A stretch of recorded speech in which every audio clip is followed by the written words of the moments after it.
Since this is the first Sunday of Advent, I'm going to invite Karen Lilly to come up and talk about the meaning of Christmas. And this is the Sunday of faith. So I want to light the candle for faith.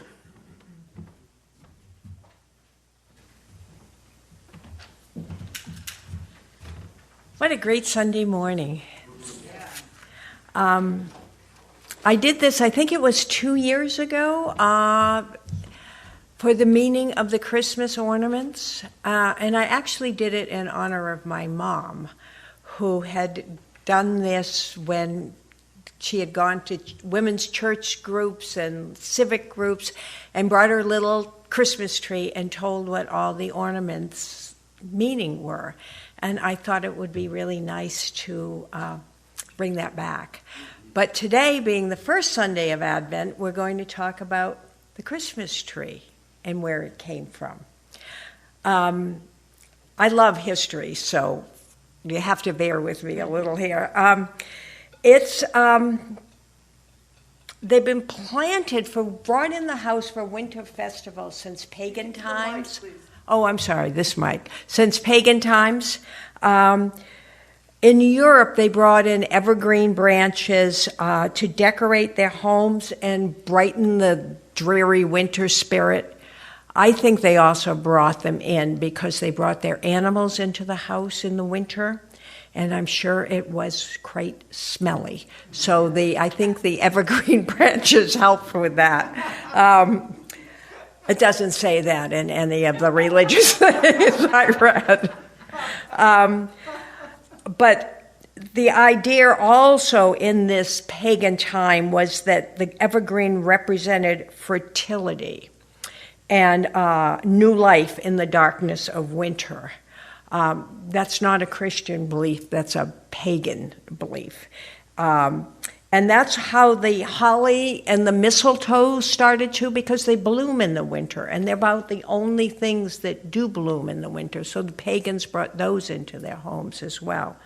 The idea of evergreens in the house as a Christian tradition, the most famous belief is that it started with the English monk Boniface. I don't think he was the Pope Boniface. I think he was just a monk. And he was in Germany trying to convert pagans. It was the 8th century.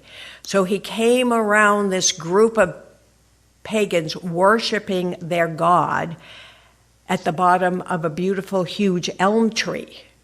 And the story goes that Boniface came up to them, took out his axe, cut down the tree, and these pagans were sure he was going to get struck with lightning and drop dead, which he didn't. So he set about converting them to Christianity. And the legend says that out of this tree trunk grew an evergreen. And it was, evergreens, Christmas trees are in the shape of a triangle, and that's for the light of Christ and the Trinity. And it started from this monk, Boniface, in the 8th century. So then we move on to a little more modern. It really started in Germany, this whole Christmas tree idea. People brought in trees in the 1600s and put gingerbread on them and apples, and invited their neighbors over for a feast, and it moved into the rest of Europe. It moved into the castles because they, our kings and queens were always looking for another reason to have a grandiose party. So they brought in these huge trees and they decorated them with gold and real candles.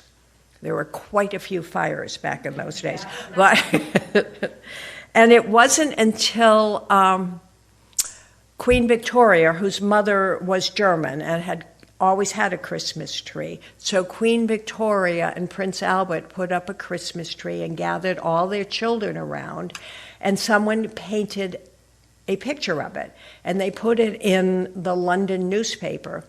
And since they were very, very popular royalists, people started bringing in Christmas trees to their own houses. It did not come to America till the mid-1800s. We were a little too puritanical to think that we should put up a tree in the house.